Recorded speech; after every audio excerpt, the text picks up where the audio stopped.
Zenless Zone Zero is launching tomorrow night at the time of recording this, I think. July 4th UTC +8, that's 7 p.m. PST.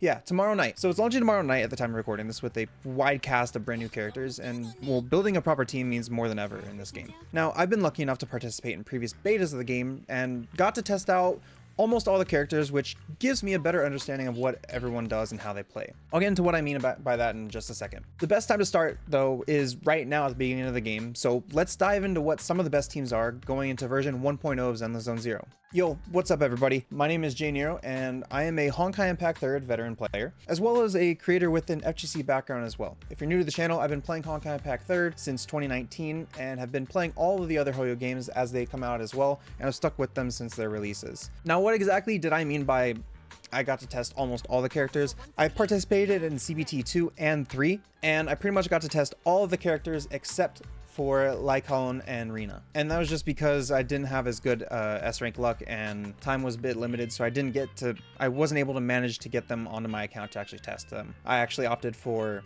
Soldier 11, Coleta, Ellen Jo, Zhu Grace, and so on and so forth, and all the other A ranks as well. They were just the only two characters I didn't personally get to play, so I'm going to be going off of information I received from other creator friends and their knowledge on those characters to provide you guys with some information. In Zenless Zone Zero, team building is a lot more important than ever, as I discussed in the previous video talking about why Zenless Zone Zero is actually going to be a much tougher game than a lot of people believe, which you guys should go check out as well. Now, a big aspect of this game that is taking some notes from Genshin, but also is taking notes from Honkai Impact 3rd, is the attribute anomaly system. It works somewhat similar to the reaction system in Genshin Impact, but not as much. I'll dive into that in a second, but it works more so like the Honkai Impact 3rd system of status effects as opposed to reactions. Now, what do I mean by that? In Honkai Impact 3rd, you have 4 different damage types with a couple different sub-damage types. Each of those damage types have their own status effects that they can apply. Fire damage is burn, lightning damage is electrified, ice damage is freeze, and physical damage has 2 sub-damage types of stunning, and then there's also bleeding, which is more akin to like dot damage. In Zenless Zone Zero, the way it works is you have fire damage type, electric, ice, physical, and ether, and each of those damage types have their own respective attribute anomaly effects. Fire causes burn, which continuously deals fire damage over time, while also interrupting organic enemies and preventing them from taking any actions. Shock causes electric damage dots over time on enemies, while also making machine enemies interrupted and unable to take action when shock is triggered. Ice actually has 2 effects, freeze and shatter. Now, freeze does exactly what it does. It freezes enemies in place and prevents them from taking action, and it also shatters them, which causes them to take ice damage at the end of the shatter. But in addition, they have an effect called frostbite, which increases the crit damage that is taken by the frozen enemy during that period of time. Now, physical is a bit different. It has the assault attribute anomaly, where it interrupts the enemy's actions and deals massive physical damage, while also increasing the amount of days the target takes for a period of time, which is the little meter underneath their HP bar, which causes them to be stunned and take more damage, of course. And finally, we have Corruption, which is what replaced Wind from CBT1, which causes enemies to receive additional ether damage, which is a bunch of tiny explosions that end up happening. You'll see it a lot with Julian and Nicole, while also causing energy and ethereal enemies, their actions to be interrupted as well when the effect end up being triggered. Now, I mentioned this system being somewhat similar to Genshin Impact, while still being more similar to Honkai Impact 3rd. And the reason for that is because there's a new attribute anomaly that actually got added in CBT3, and that's the Disorder attribute anomaly, where if you apply an attribute anomaly onto a target and they end up getting afflicted with that attribute anomaly, and then you apply another anomaly that overwrites the original anomaly, it ends up triggering the Disorder anomaly, which deals a ton of extra damage and inflicts daze, which means you're no longer limited to solo damage type comps like Honkai Impact 3rd, and you can actually mix and match a little bit if you want to play with the Disorder anomaly. So let's go ahead and talk about each of these damage types in order as I've already listed them. We're going to start off with the fire damage type. At the start of the game, there are 2 main fire damage agents, that being Soldier 11 and Coleta. So ideally, if we're wanting to make a fire damage type comp to specialize in the burn attribute anomaly, we're either going to stick with Soldier 11 or Coleta. So with Soldier 11, we're ideally going to want to be pairing her now with the 2 new units that we actually got revealed with the version 1.0 live stream, which are Lucy and Piper. Now, Lucy, the reason why we choose Lucy is because Lucy is actually a fire damage support type, which pairs very nicely with Soldier 11, as there really isn't any other fire damage support in the game as of right now that we know of. And the reasoning why Piper we're bringing in as well is, one, she's an anomaly type character in which she'll be able to enable the team to inflict attribute anomaly on targets a lot faster, like Grace, which we'll talk about a little bit later. But in addition is the fact that she's from the same squad as Lucy, so she'll actually trigger Lucy's team skill. I don't remember what it's called, but characters have these buffs in their core passives that trigger based off of whether you have additional units in the team of the same damage type or of the same squad type. And if you have both of those in the team, whether it's 2 and 2 or they're all from the same squad or all the same damage type, it triggers all of their core passive effects to enable the team to actually do a lot more, for lack of better words. It kind of works similar to leader skills in Honkai Pack 3rd, but instead of it being one character rules all, it's more like one character depends on other characters to activate their passive skill. So Lucy and Piper is going to be very good for Soldier 11, but in addition, if you want to make a full fire damage comp, Soldier 11 with Ben and Lucy will be very nice as well. Soldier 11 is a very, very strong damage dealer, and personally I would say a lot stronger than Kuleda, simply because of the fact that Soldier 11 is an attacker, whereas Kuleda is a stun unit. Stun units can deal damage, but not as much as attacking units. But if you do happen to pull Kuleda, if you do want Kuleda and you want to build a team around her, ideally you're going to pair her with Ben and Lucy. Or you can make a full Bellabog Industries team running with Kuleda, Ben, and more than likely Grace as well, because of the fact that she's also an attribute type character and she'll be able to help that team trigger disorder from time to time. So because we talked about Grace, we're actually going to move on to the electric type, and we're going to see a very prominent theme here, and that's in most comps here in the electric damage type, Grace is going to be very prominent. Now, we don't have an S rank electric attacker, but we do still have some pretty nice damage dealers in the electric category, being Ambi and Anton. Anton is really great. He has an awesome install, which he can just constantly apply electric damage over time. He just non-stop electric damage, whereas most characters, they have to, other than Soldier 11, they have to constantly swap between physical and their elemental damage, which is a bit of a pain. But Anton, when he is in his install, he actually can constantly just go ham with his electric damage, which is really nice. So predominantly, we're going to either pair Anton or Ambi with Grace, or what you can do is you can make a team comp with all three of them, Anton, Ambi, and Grace together. Since Ambi will provide a lot of stun meter, Anton will provide a lot of electric damage, just raw electric damage, while having some nice tankiness there as well, being able to constantly stun enemies that way. And Grace will enable a lot of attribute anomaly application for the team, since it's a full electric team, and you'll have no problems whatsoever activating the shock anomaly. Additionally, if you wanted to throw in some other characters in the team, I would more than likely recommend Reena. Reena's a very good option because, one, she falls into that electric category and she's a support as well. But the main reasoning behind Reena that makes her really good is, one, she has her puppets, which means you'll have off-field damage similar to like Official, or if you want to talk Honkai Impact, it's going to be like Haxor Bunny or Shigeru Akira, having that nice off-field damage via the summoned entities, which are, of course, her puppets here. Another main reason why we really like Reena and why she's so very highly rated going into the launch of the game is because Reena actually increases the entire squad's penetration ratio. Now, I'll talk about this in another video later down the line, probably after I come back from Anime Expo, but penetration ratio is very, very crucial because of the fact that crit isn't going to be as large of a factor in this game due to how low the values are. So we're going to be looking more at like impact and penetration is very good for Reena because penetration, I keep saying penetration, but penetration allows you to just completely bypass the enemy's defenses and deal essentially true damage, which is really good. So ideally we want to be looking at, if we're going to be throwing Reena in the team, you can throw Reena, ideally you want to throw her alongside Grace due to the anomaly attribute buildup, but I would highly recommend throwing her in a team with Anton instead of Ambi. And the reasoning why is because Anton's raw damage output is just a lot higher than Ambi's, whereas Ambi has a lot of daze application through her Thunderbolt and also her special and EX special attack. It'll be easier to daze enemies with Ambi, electric vulnerable enemies with Ambi. Anton will just grant you a lot more damage because of the fact that his install gives him a lot more anti-interrupt, which is very good because, I mean, he lays onto enemies, but also because his damage multipliers, at least in the betas, were just absolutely massive, and I don't expect it to change while he has his pile driver out. Both his install moves and his ultimate were both pretty high damage, and in combination with the amount of shock anomaly he can afflict with Grace's anomaly typing being able to further enhance the shock anomaly application, and Reena's penetration ratio, it just adds up to be a lot, and a great team at least at the very start for electric type. The only downside is the fact that you need 2 standard banner characters, which is not going to be as advisable considering some of the other characters that are on that banner, which are pretty good. I think all the characters on that banner are pretty good except for Kaleda, but overall you have a lot of good options from the standard banner, and electric's only downside is the fact that you need, well, if you really want a really good team for electric, at least right now, you need 2 S rank characters, which is unfortunate. But we should now probably talk about the most unfortunate team comp, but also more than likely the strongest team comp, and that is Ice. Ice is very strong because, as I mentioned earlier, Ice freezes, shatters, and also causes frostbite for increased critical damage. And it's even stronger looking at it here at the very start because we have 2 very strong S rank characters. One of them is unfortunately a limited time character, being Ellen.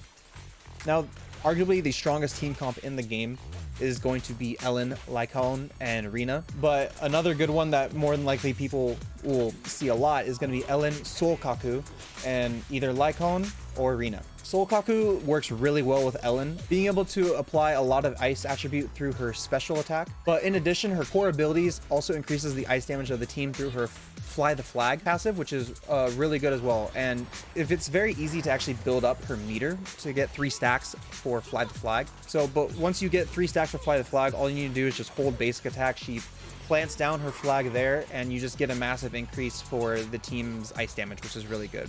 And the reason why I brought up Reena for that team as well is if you substitute Reena in, 1, you get the same faction bonus with Ellen and Reena, but 2, you get the penetration ratio boost from Reena as well, which is very, very nice, especially for Ellen, who has a lot going from her in her attribute application, her ice application, her just raw damage output, her general mobility, and just the overall synergy of the team as well.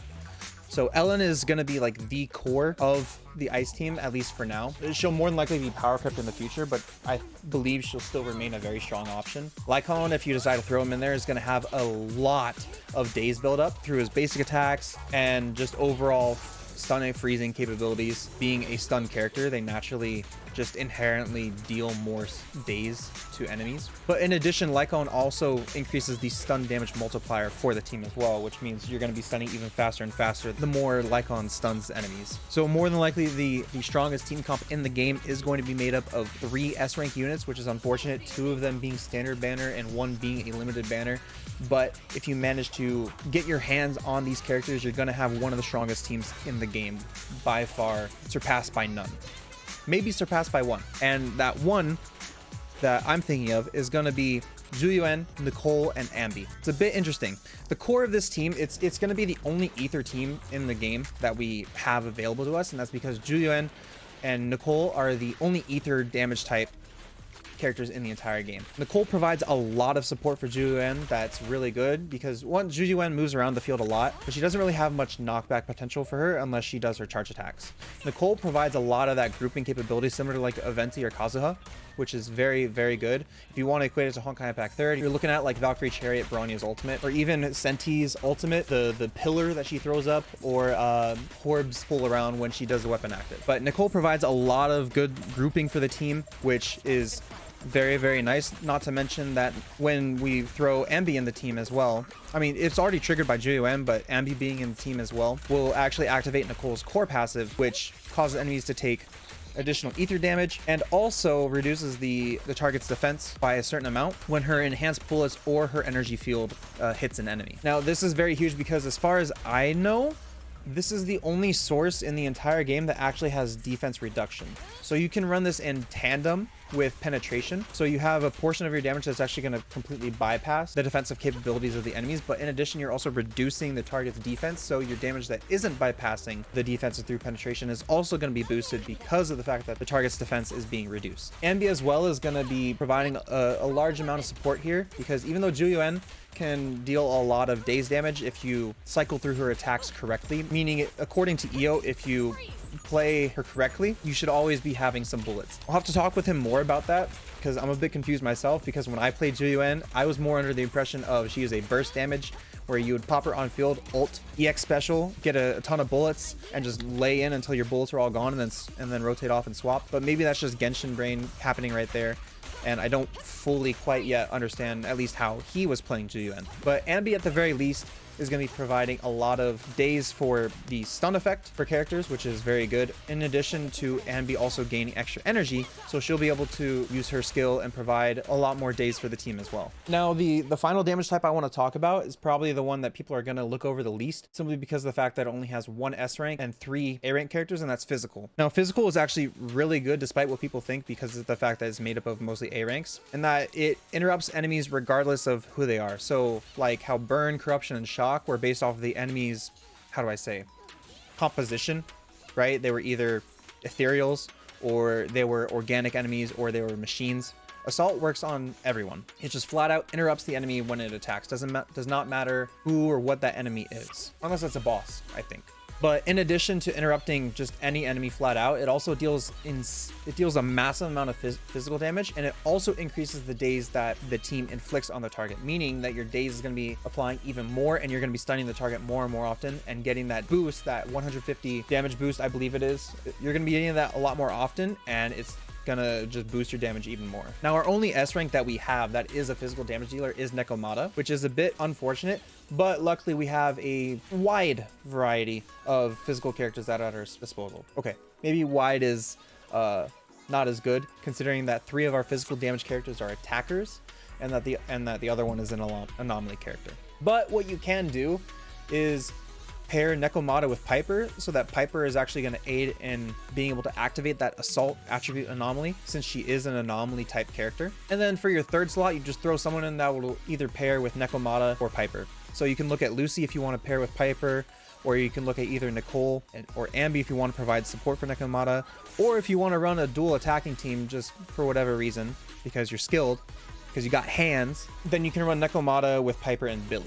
Now, if you have some of the other characters and you want to toss them in the team as well, ideally we'd probably be looking at Lyon and Reena. And as I discussed before, Lyon provides a large amount of days for the team for stun, while Reena provides penetration ratio. And these are based off of their core passives, not their additional abilities, which means you don't need another character in the team of either their same damage type or from the same squad to activate those effects, which is why they can be used in a larger variety of teams. Now, the last team comp I kind of want to talk about is like the mixed team comp. And this is primarily going to be aimed at the disorder anomaly. I've actually been talking about this with my friend Azrael Vanity, who aided me in supplying me some of this footage because I'm bad at recording stuff. And the team he actually ended up using the most was Ambi with Koleda and Solkaku. Now, this is a team made up of 3 characters that do not have any synergy whatsoever in the sense that they're not going to be activating each other's additional abilities, but just because of the raw attribute anomaly application from each of these characters, in addition to the attack boost that Solkaku gives, while also providing damage off field if you have proper switch tech going on, similar to like Yinlin in Wuthering Waves, where if you do a charge attack you can swap out and she doesn't take any damage, or like Havoc Rover, where you finish off the rotation with your Dreamless Echo and you can just instantly swap out once you pop Dreamless Echo and it will do the full damage and you don't need to worry about her getting hit. It works in that similar vein where Solkaku pops Fly the Flag and you can just immediately swap off with Solkaku if you want, or you can wait for a possible chain attack to appear. And it's just a lot of elemental application being applied to the targets, and you're going to be triggering Disorder a lot. And Disorder, remember what we said, overrides the original anomaly, triggers Disorder, deals extra damage, and inflicts a lot more days, which means you're able to apply a lot more, and just constantly chain that Disorder anomaly application and anomaly effect. So my friend Vanity, he used, like I said, he used Koleda, Solkaku, and Ambi, but he also mentioned that you can use Grace within the Ether team for Juyuan and Nicole, since Grace has a lot of electric application for shock herself. So in combination with Juyuan and Nicole's Corruption Ether application, it'll trigger a lot of disorder effects as well, and you'll get a lot of explosions from Corruption, you'll get a lot of shock damage from Grace's shock anomaly, and you'll get a lot more days and just a ton of extra damage from Shared Disorder, which means you don't even need to run a stun character. You get a lot of that daze from the Disorder anomaly being triggered so often. So guys, I hope this gave you an idea of what team comps to look out for, along with maybe some characters you want to look out for. Remember, team building and character building in this game is a lot more both vertical and horizontally investment intensive, unlike Genshin and Star Rail, which are either one of the two, depending on how you want to play the game. It's a lot of both, very similar to Honkai Pack Thirds, so making sure you're building characters right, choosing the right characters that you want to play, and making sure you're playing the team correctly as well is a very, very important topic to keep in mind when actually going through Zenless Zone Zero for the first time. So if you guys enjoy the video, you guys want to see more Zenless Zone Zero content from your boy, be sure to drop a like on the video, comment down below who you're excited for in Zenless Zone Zero, what you're most excited for about, drop a sub on the channel, all that good stuff, and I'll see you guys in the next one, all right? Have a good one, and if I see you guys at AX, don't be afraid to say hi. Jane!